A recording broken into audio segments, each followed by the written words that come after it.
What's up, guys? We are back here with part 3 of the 6.4 Powerstroke rebuild. So we just got the block back from the machine shop and everything checked out stock.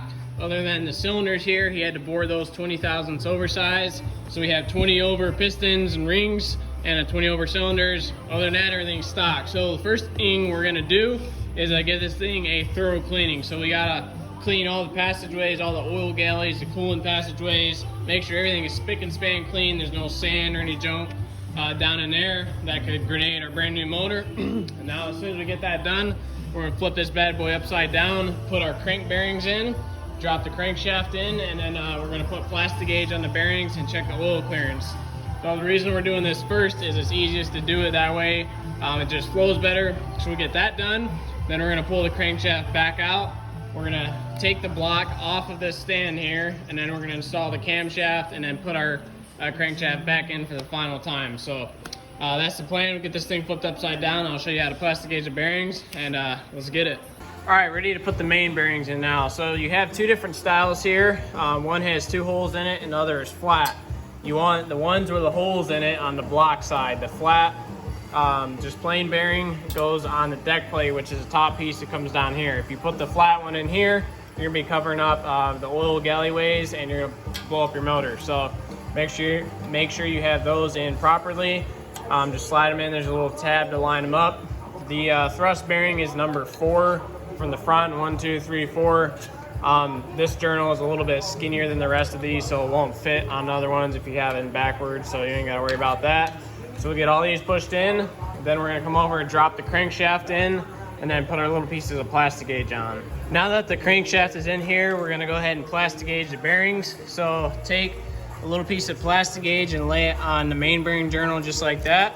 So what this plastic gauge is, it's a little like string of wax, and you're just gonna cut a little piece, put it on there, and then when you put the bed plate on and torque the bearing caps down, this little piece of wax is gonna kind of spread apart, and then you're gonna lay this thing, so you're gonna torque the caps down with a plastic gauge in there, and then you're gonna take the cap back off, and you're gonna lay this next to it, and the little piece of wax will squeeze and spread apart a little bit.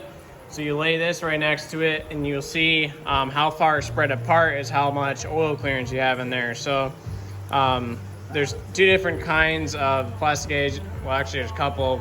I mainly use red and green. So green goes from 1/1000th of an inch up to 3/1000ths, and then the red goes from 2/1000ths up to 6/1000ths, I believe. So the oil spec clearance for this is, I believe, 1 to 3.5 thousandths. So I'm gonna put the other bearing caps, or the other bearings, back in the bed plate here, and then we're gonna set this on there and torque the bolts, and then we'll pull it back off and see what our oil journal clearance is. So let me do that, and then I'll get back to you.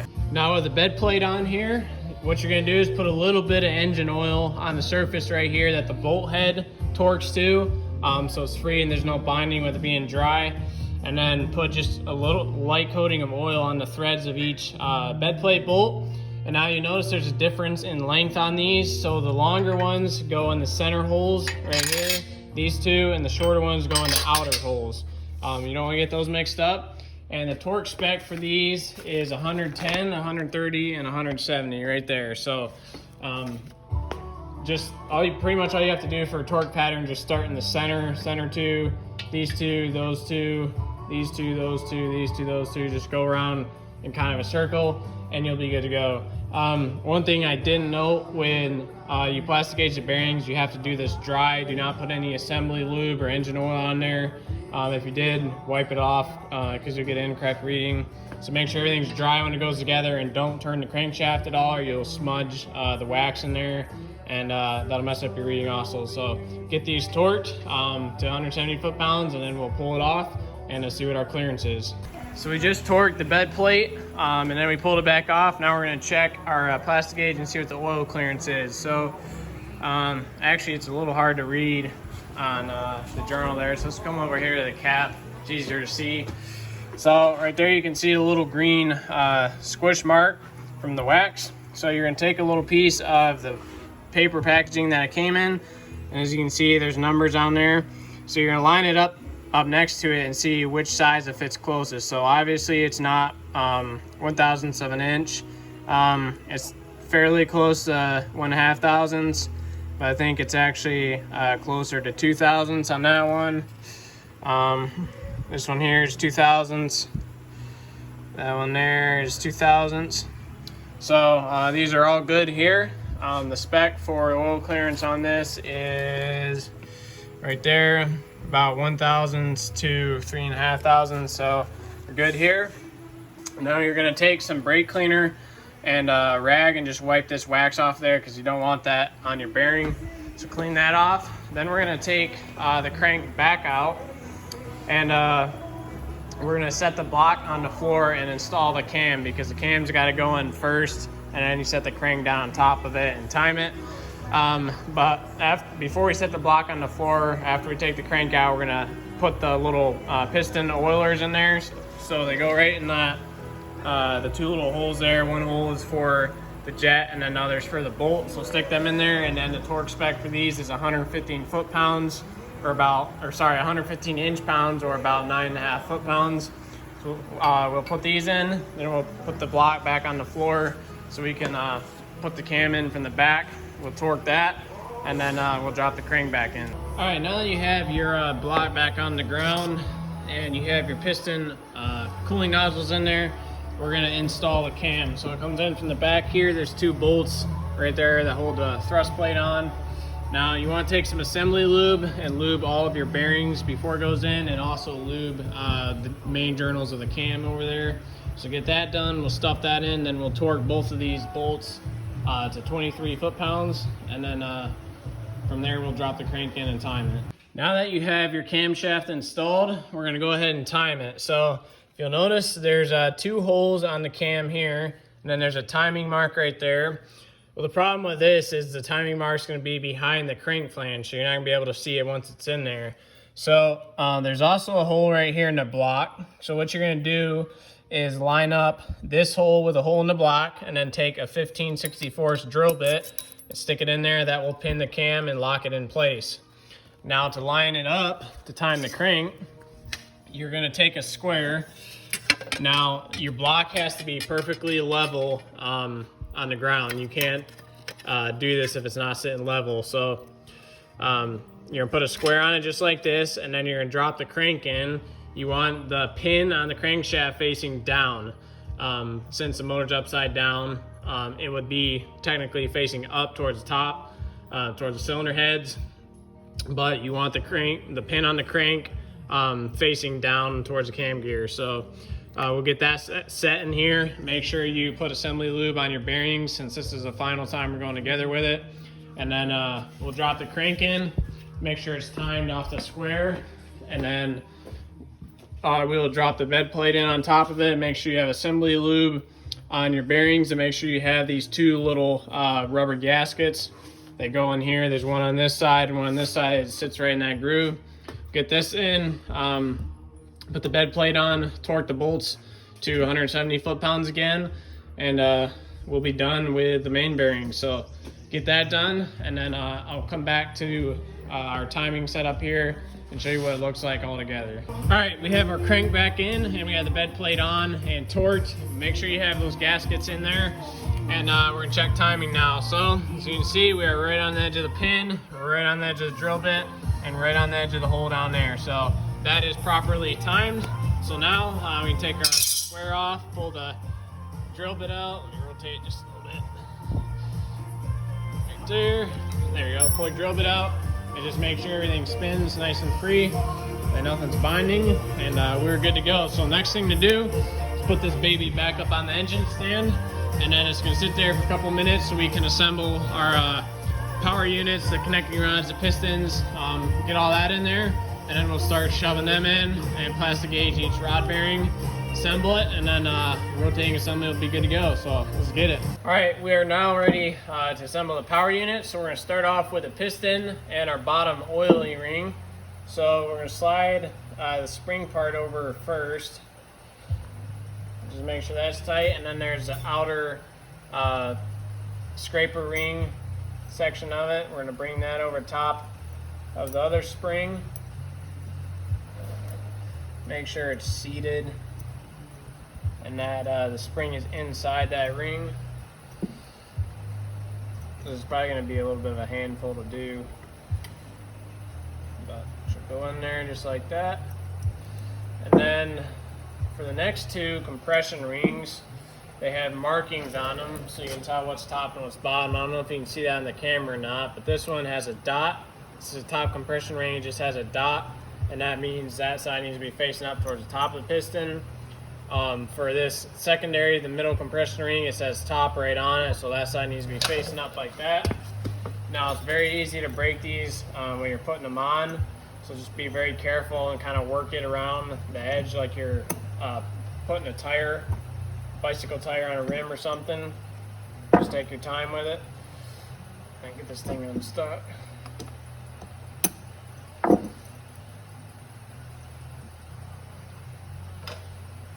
It does help if you have a ring spreader, but I don't. So, all right, the middle one's on, and for the final top one,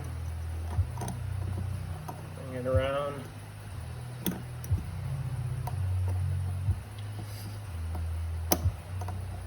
Just like that. Now for the ring end gaps, you want to separate these 90 degrees. So like for the oil ring, have it facing this way over here. For secondary compression ring, have it turned over to the side there, and then for the top, have it 180 degrees of the oil ring, just so all your gaps aren't lined up in one spot and you have a compression leak or something. So that one's done there. Also, probably easiest to do this at the start. Before you put one of these together, install one of your clips in here for the wrist pin retaining clips. It'll be easier that way. Now these things are an absolute pain in the butt to get in. You're just gonna have to fight with them. I've tried multiple ways of trying to squeeze them in with pliers. What I found the best way is to just work it around with your hands. I'm trying to keep it in front of the camera so you can see. Just try to work it around with your fingers, and you're probably gonna end up shredding them by the time you're done with all 8 of these pistons. But it's a really, really stiff spring steel. I wish they would use the snap ring style, but they didn't.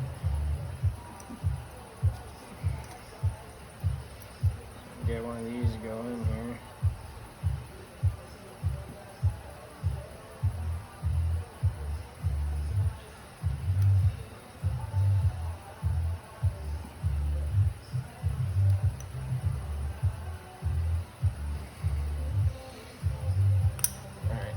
There's one in there, and now you're going to lube your wrist pin really good. Let's see, so this is number 1 piston, so it needs to be in there just like that. So put some assembly lube on the wrist pin, make sure that thing's good and lubed up.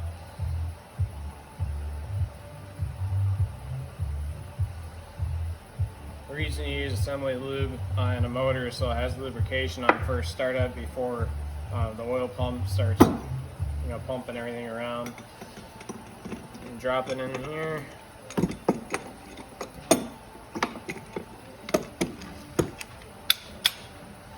Just like that, and then put your other clip on the other side, and that'll be assembled. Now,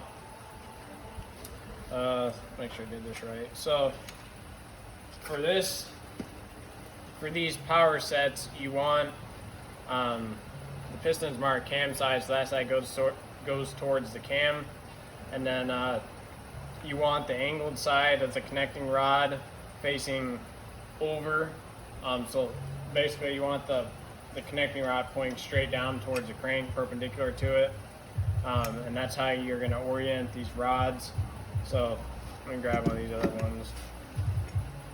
So it says cam side on the piston right there, and then this would be the number 2, so it'd be on the driver's side. We would want it facing just like this, so it would be coming straight down on the crankshaft. So that's how you build one of these power units. I also I'm going to show you how to check ring end gap on the cylinders. So the pistons in this kit came all assembled with the rings already on the pistons. I just pulled a couple off to show you how to do it.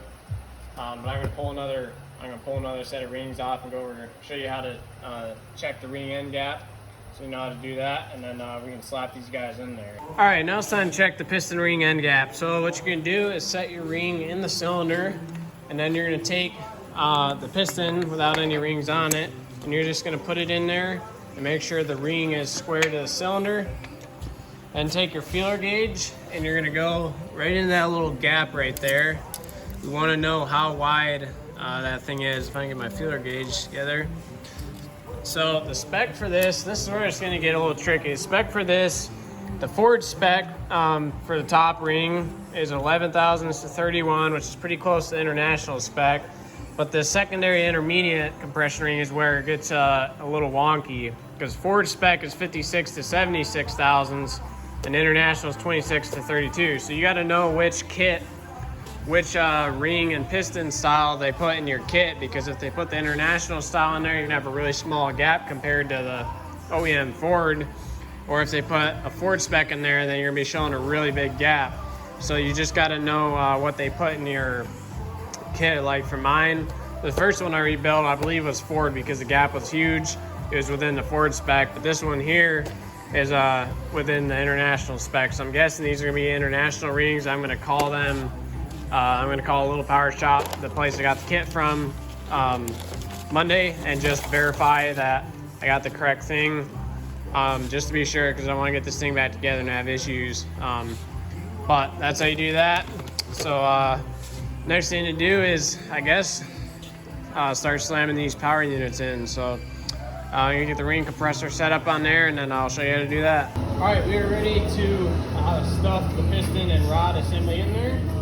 So the first thing we're gonna do is lube up the cylinder. Make sure you have lots of oil on it, so it's not going in dry. Just use your clean motor oil.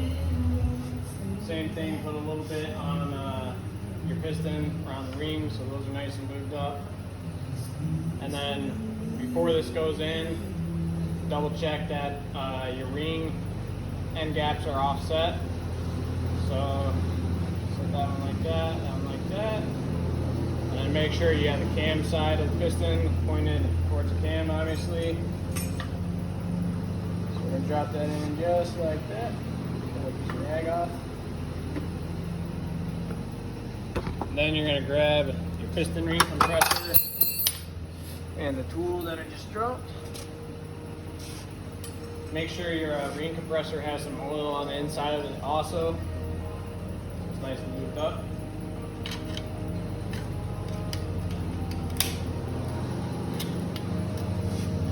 Then we're going to set it around the piston and crank it down tight. Press the rings.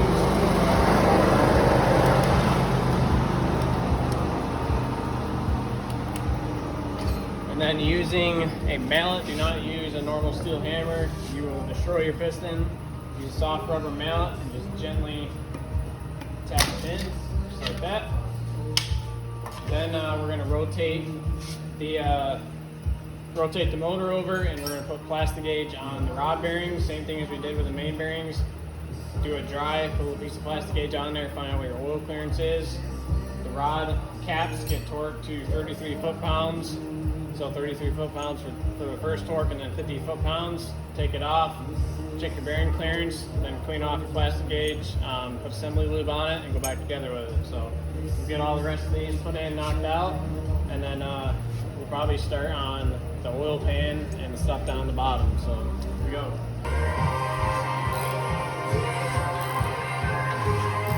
All right, next we're gonna put on our windage tray here. So make sure you have the little rubber gasket that goes around here. You want the side with a hole facing down. It's gonna line up right there. Make sure your surfaces are clean, your mating surfaces. I put a little bit of clean engine oil on the seal. That's just how I do it. You probably don't have to. And then you're gonna put the other rubber seal on this side of it, and then drop your oil pan on it, put those bolts in it. And then after that, we'll be good to go. We're gonna start with a cylinder head. So we'll get this done.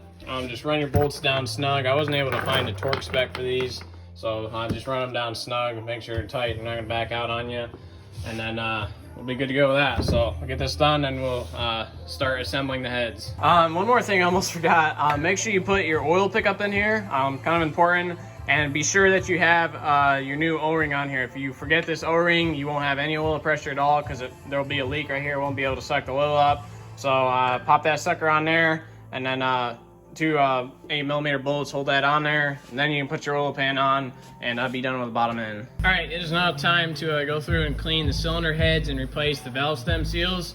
So to start out, we're gonna take the valves and valve springs out. So get you a little compressor like this. I prefer the C-clamp style like that better, but I don't have one here, so we're just gonna be using this one. So I'll compress the spring. It's got 2 arms down here that'll grab between the coils, and then a little forcing plate here, a little forcing ears that push down. It'll squeeze your spring. Then you're gonna take your little magnet like this, pull the 2 little collars out. These little guys right here, pull them out of the retainer, and then you can pull the spring retainer off and slide the valve down through the bottom, and then get you a pair of vice grips and grab the valve stem seal around it like this, and you can wiggle and turn it, spin it until it comes off. So pop that off, take your exhaust manifold off, any of these bolts and like this banjo fitting, all that, take everything off. The injector hold down little clamp things right here, it's a T35 bit, those will come right out, and that's pretty much it. Then we can go ahead and clean everything off, and then we can start reassembling it. So for your valves, this is what you have here. You got your valve comes up through the bottom, you have your stem seal, sits down here like this, then you have the spring that goes over top of it. If I can grab the retainer here, slide over here where I can get it. You got your retainer goes on right there, and then these 2 little collets right here, they're cone shaped, they slide down in here, and that's what locks. You can see there's a little tooth on top of it. They lock in that groove right there in the valve stem, and that's what keeps your retainer and your spring on the valve. So that's everything involved with this. We're gonna get all this cleaned up. I'll go to time lapse, show you a little bit of taking the valves out, and then we'll get rock and roll and putting this thing back together. So here we go. Now that everything's taken apart and clean, we're gonna install the valve stem seals right here. So I already have all of these in. This is what the seal looks like. So you're gonna put it on the little nub right there, and then just take a socket that fits loosely around it and drive it down until you feel it contact the steel down beneath it. Once those are on, then we can install the valves. So you just want to oil the stems with a little bit of oil for the threads on the injector hold down clamp. Same thing, just put a little oil on the threads so you get a proper torque. I'm going to go back to time lapse to install this. Pretty straightforward. Just put your spring compressor on these, compress them, drop your 2 collets down in there, and then release it slowly. As long as it locks, you're good to go. So one other thing, make sure you check your valve stem tightness. So just take a valve coming up through the bottom, put it in the stem like that, and wiggle it around a little bit. Just make sure it's fairly tight. It's not like super loose, and the guide is all wallered out. But other than that, we're gonna go back to time lapse, and we'll get this thing installed, and then we'll wrap it up, and she'll be ready to go as soon as we get the block back. So here we go.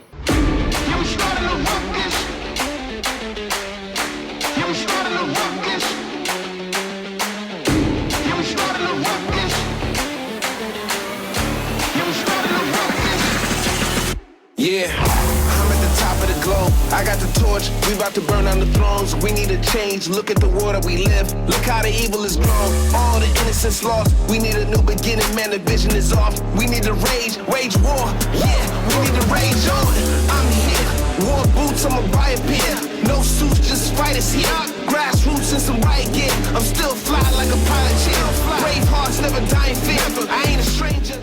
So we just finished putting both the heads back together, so they have new valve seals on there. Everything is clean, good to go there.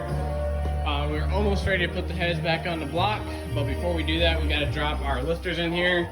So make sure these are thoroughly clean, obviously, and then check your rollers. Make sure there's no flat spots on the roller, and it's not loose up and down like the needle rollers are worn or something. And then that's pretty much it. Just soak these, dunk them in oil, get tons of oil on them. And just drop them in there because they're gonna be moving up and down. You want them very well lubricated. Hopefully you marked them when you took them out, which bore they came out of. It's always good to put it back on the same one because they wear together, like I said. Now when these go back in, you want this little hole right here facing towards the front of the motor, and then as you can see there's two rub marks on that side, one on this side, so you just orientate this thing appropriately. So this one went in like that, and you would want the double side of this thing facing up, double side facing up towards the cam, and the single curve facing down. So we'll get the lifters dropped in both sides of the motor here, put our head gaskets on there, and then the heads are going on. We're gonna torque these bad boys. Now I'm not sure on torquing the heads if I want to bolt the block back into the truck and torque the heads in there. It's a whole lot easier because these take an incredible amount of torque for the head bolts, and it's just really hard to hold the motor still. But I'm not sure if I'll be able to get the truck in here on the lift today because I got another vehicle coming in later tonight. But if not, I guess we'll strap this thing to the post over there or something and try to hold it still while we torque them. So let's do that. Let's get the lifters dropped in, get the head gaskets on, heads on, and get our bolts started, and then we'll be ready to rip. So let's get it, boys. All right, boys, we have all the lifters in. The head gaskets are on here. We got our little dowel pins in there. So next step is drop the heads on here, put the head bolts in, torque them. So the specs here, it says tighten 70 foot-pounds, and then loosen them, and then tighten them back to 115 foot-pounds, and then tighten it a 90-degree turn, and then a second 90-degree turn. So here's the sequence. Basically same thing as deck plate, start in the middle and just kind of go in a circle around. So 1, 2, 3, 4, 5, 6, just like that, and then go across the top and hit the 4 little 10mm bolts. So I'm going to try to torque these things on the stand. I'm going to try just strapping it to the lift post over there or something, see if we can make it happen. But we're going to get this thing done, and we'll get back to you as soon as these bad boys are torqued. So here we go, let's get it. Alright guys, so we just finished torquing the heads on this thing. So what I ended up doing, I did the first 4 stages of torque on the engine stand. And then when I got the second 90-degree turn, there's just no way to hold that thing still. So I was planning on bringing the truck back in. I was just going to bolt the engine block back in the motor mounts and torque off of the frame. But I realized I got to have the lift later tonight for another car, and it's not worth dragging back out just to torque the head. So what I ended up doing is I just strapped it to the lift post here, spread eagle style, yes sir, and she held. So only broke one chromie too. I was using a chrome socket to torque these like you're not supposed to, but it held through all that side till I finished this bolt on this side, and then it broke. So I want to grab the impact socket like you're supposed to. So now this is done. I probably should put on the rear plate here while it's on the ground, but I don't want to because then I can't bolt my motor stand to it. So I'm gonna put it back on the stand, and we're gonna put the valve covers and all that mess on, put the intake on, the oil cooler, as much of that as we can, and the front cover and that stuff, and then we'll roll from there. So that's the plan, man. We're making it happen, yes sir. Next we're gonna put on all our valve bridges, our rocker arm assemblies, the pedestal here, injectors, glow plugs, just hand tighten them. For injectors here, it's a 2-stage torque. You got 18 foot-pounds at first, and then 28 for the second one. For your rocker arm bolts here, these are 45 foot-pounds. And then make sure you spin the motor over a little bit and re-torque them in case one of these was on intake or exhaust stroke. Just make sure it's fully seated and torqued, and then you'll be good to go. Slide your push rods in. The copper end goes up. You can see one end's copper looking, the other end's just silver. Get that done, we'll get this side done, then we're gonna pop on the valve cover. I don't know what it's called. This piece here, the lower valve cover, I guess. We'll slide the fuel rail in under that, 2 bolts here to hold that in, run our injector lines, and then that'll be pretty much buttoned up. We can put on the cover and do the final things there. So let's eat it, boys. Next step is to put the lower half of the valve cover on here. There's a bunch of 5/16 or 8mm bolts around the outside of it. Make sure you have your gasket on the bottom of it. Then you're gonna put your fuel rail on. This has to be absolutely spick and span clean, no dirt in it at all. You can put your new little rubber seal in there if you want to, or if you're just reusing an old one. Then there's 2 bolts that bolt the fuel rail on. Then you can put your injector lines on. The torque spec for these is 106 inch-pounds plus a 60-degree turn. So get all that buttoned up, and then you can slap the valve cover across the top.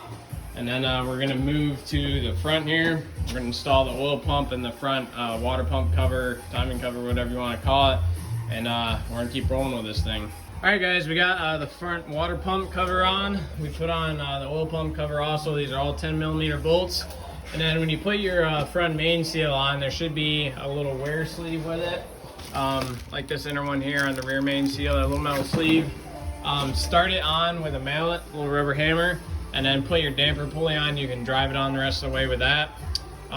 So the only other thing I'm gonna do up here right now is just bolt the water pump back in the center there. Same thing, 10mm bolts, and there's a gasket around the edge here.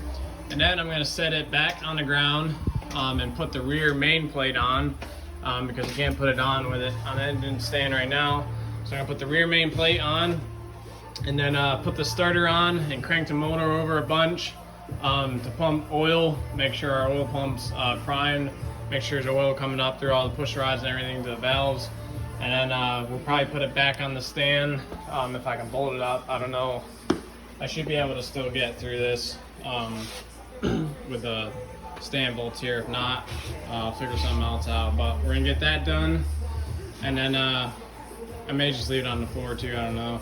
Then we'll put the high pressure fuel pump in, and all this up in the valley here. We'll put the intake on, and then wiring harness, and we'll pretty much be done with it. So that's the next thing. Drop this on the floor and get that rear main plate on. Over here, getting ready to knock the rear main seal in. Now what I like to do is I take a little bit of RTV and put it on the outer edge here, just as extra precaution to make sure it seals. Some of you probably hate me for doing that. That's fine, I don't care. And then this is a steel wear sleeve that goes on the crank. So put a little bit of red Loctite on the inside so it locks the crank and it doesn't spin on it. And then make sure you have the outer edge here oiled really well before you put it, the rear main seal on it. And make sure you have, the inner edge of this seal oiled up real good too, so it doesn't wear out extra soon. So get this done, get this rear main plate on here. There's a gasket that goes down the groove right there. Make sure you have that on there, and we'll be all set. So we just put the flex plate back on. We torqued all the bolts to 70 foot-pounds. I put the starter on. Now I'm gonna crank it over and make sure there's oil coming out through the holes on the rocker arms. Make sure the oil pump's primed. Right now I'm waiting on the batteries to charge up actually because they're dead. So in the meantime, I'm gonna put the turbo pedestal back on the middle there. It looks like 7 bolts to hold that on. And then I guess we'll just wait for the batteries to charge up, and we'll crank this thing, make sure it's primed, and we'll move on to putting the stuff back on the top. One thing to note before you put the top cover on, the wiring harness that goes to the high pressure fuel pump here, make sure these connectors are firmly in place. Like I have zip ties on here for extra security, because they do have a habit of coming loose, getting a loose connection, and you have a no start. And obviously it's a pain in the butt to get to. You gotta lift the cab.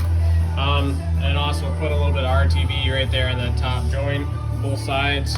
Slap this on, put the cover on, 5 bolts, and she'll be all buttoned up. With the high pressure fuel pump cover on and the gasket on there, everything nice and tight. Now we can put the intake on, a bunch of 10mm bolts all along that. We can put on our high pressure fuel lines over to the cylinder heads, the fuel rails. We can put on our oil cooler, make sure you have that thing good and clean, thoroughly clean on the inside. Got a new filter in there, new O-ring on the cap. Next thing to do, we're gonna put the thermostat line on here, the plastic line that runs down the side of the intake here. And then we're gonna snake the wiring harness around, plug that into everything. And then from there, we'll probably put on the fuel filter housing over here, and then the turbos next. All right guys, the wiring harness is now on, the fuel filter housing's on, all the lines are ran, brackets are on, put the EGR valve on, the breather housing here, along with the little intake elbow. Next thing to do is drop the turbo on, so make sure you have both the drains in. There's 2 O-rings on this one, green on the top and a yellow O-ring on the bottom. And then this little nipple thing here, pushing the drain, the rib side goes down. So we are ready to drop these turbos on. There's just 2 clamps here in the middle that hold it on. Just make sure it goes on your drains smoothly. It doesn't like bend the pipe or something like that and mess it all up. So we'll get this knocked out and then we'll be good to go. All right, turbos are now on. Turbo U-pipe is installed. There's just 5 bolts on that. Like I said, 2 clamps in there. Put the heat shield on. Just a little bunch of 10mm 5/16 bolts and nuts around that. So now it's time for all the exhaust manifolds, the EGR coolers, if you're not deleting it, which I'm not on this one. So just make sure your head surface is clean here. Your manifolds are clean. Now I put a little bit of copper RTV on the gaskets as well. Again, just as extra precaution. You probably won't have to do it, but that's what I'm gonna do. So we'll get all this exhaust back on, and then at that point, I believe it's just the motor mounts and ready to drop it back in. So we're making some time with this bad boy. All right, guys, that's gonna be a wrap on part 3 of the 6.4 Powerstroke rebuild series. I will be coming back to you with part 4 when the motor is sitting in the frame of the truck and going back together with it. So I know this video was a little bit long, close to 40 minutes, but hopefully you enjoyed it. If you did, like and subscribe, and that'll help me grow my channel. So thank you for watching.